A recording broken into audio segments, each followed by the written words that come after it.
Hello all, Pit Bike Mike. So, I know I've been slacking. I know. It's been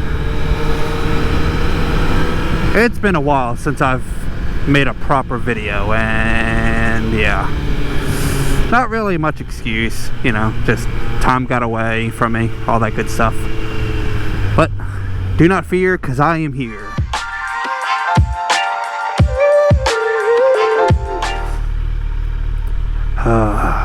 So, a little bit of what's been actually going on, though, to give you a little backstory. It's kind of slightly why I've been decided to give me some issues recently. It was misfiring and stuff like that, and so since it's a 20-year-old car, I figured I'll do coils and plugs on the side that it's misfiring. You know, I know, only doing half the job, right? You know, being a big old V8. So, I'll definitely, I'll replace the other side soon. It's a Crown Vic, by the way, to give you all a little bit of context. So that happened. So worked on that, which definitely, I'll admit, I worried a little bit about it, because, you know, everybody knows about the Triton F-150 motors that, you know, like to snap spark plugs or spit them out. You know, it gave me a little, I'd be a liar if I said it didn't kind of keep me up at night, because it's still kind of the same motor that's in the F-150s as in the Crown Vic, but either way, I digress. Also, something interesting. Well, not interesting. So since I bought the car, the brakes have never felt right. So, you know, I've replaced like the calipers, I've replaced the brake lines, I've done pads, I've done rotors, and nothing ever seemed to fix the issue.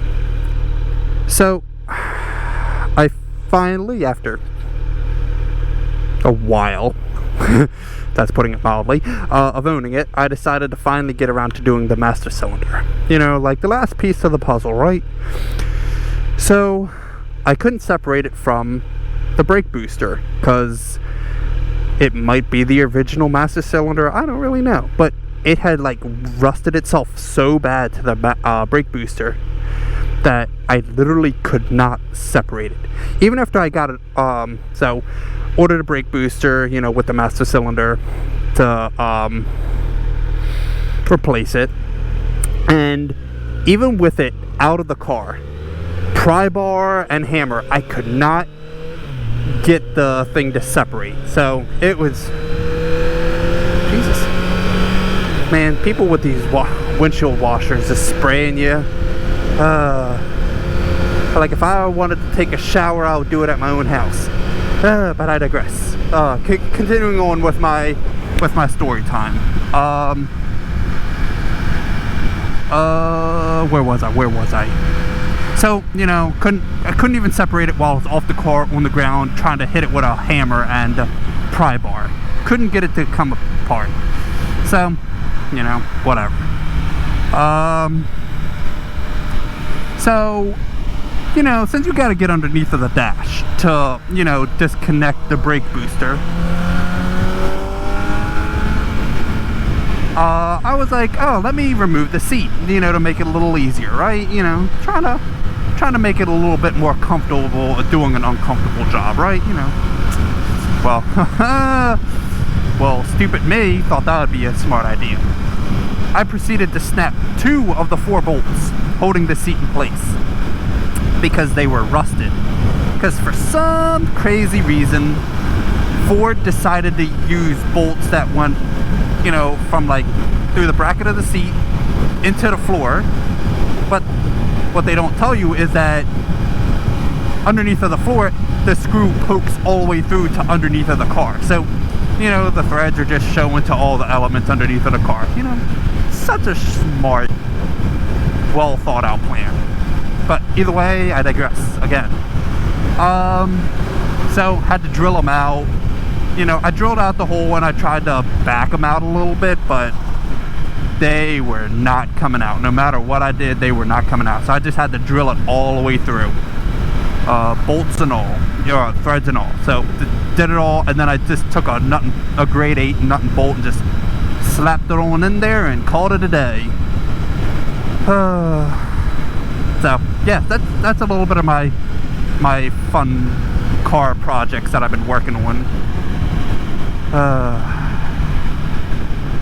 You know, it's kind of like that joke or meme or whatever you want to call it. It's like, you know, when you work on a car or a bike and you're installing go fast parts, you know, you're excited, you're like, oh yeah, this is awesome, and you're just full of just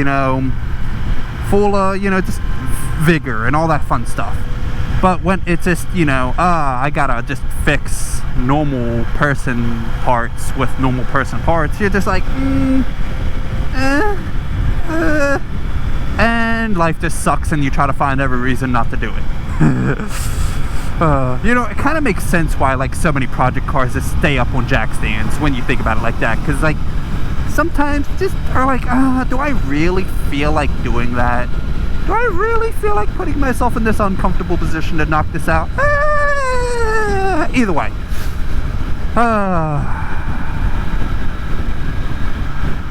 So much excitement.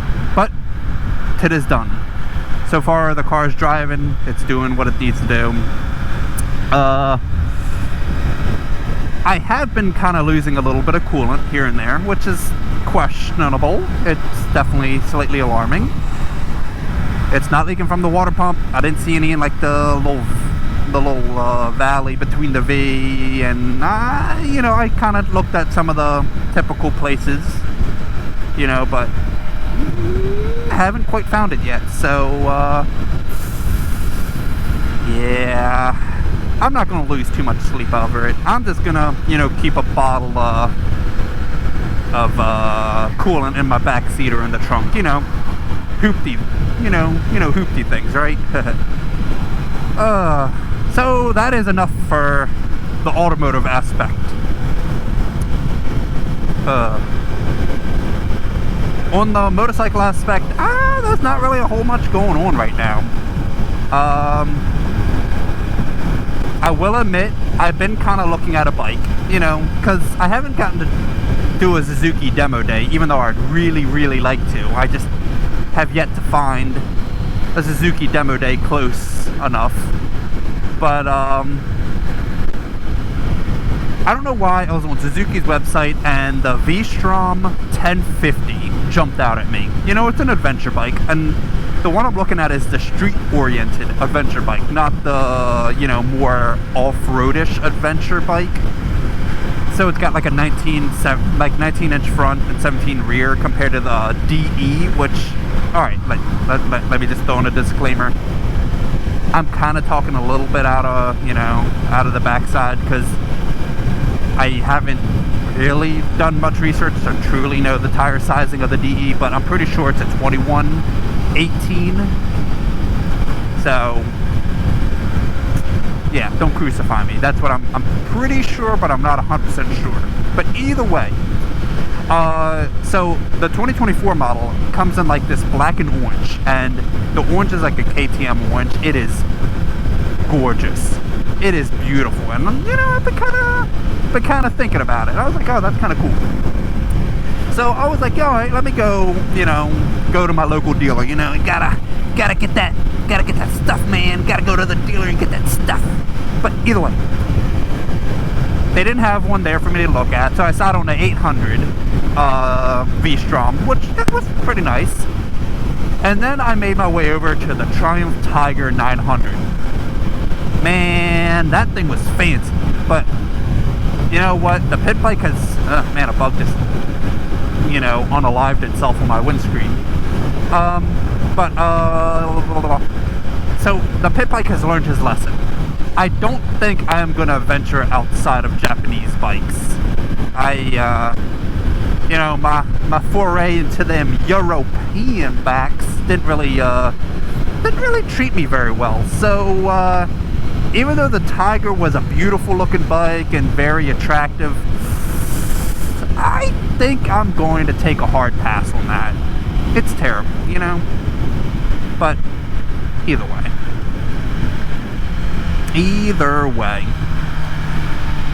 So I was talking with them. I was like, hey, by chance, would you be able to get one of these in? And they're like, haha, for a small deposit of $500, we could have one for you here in roughly as little as 10 days.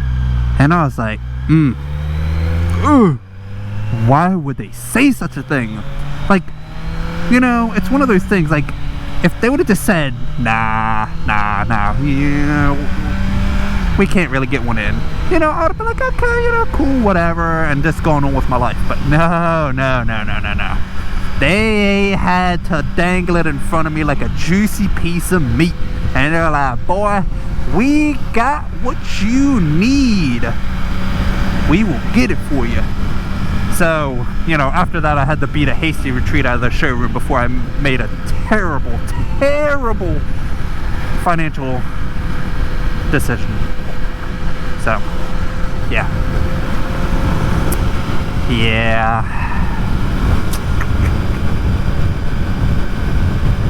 But besides that, that's really all I have to talk about at the moment. You know, that's kind of all I've been having going on. So, you know, as soon as something else of interest happens to pop up, you know, I will make sure to bring it to you hot and fast, you know.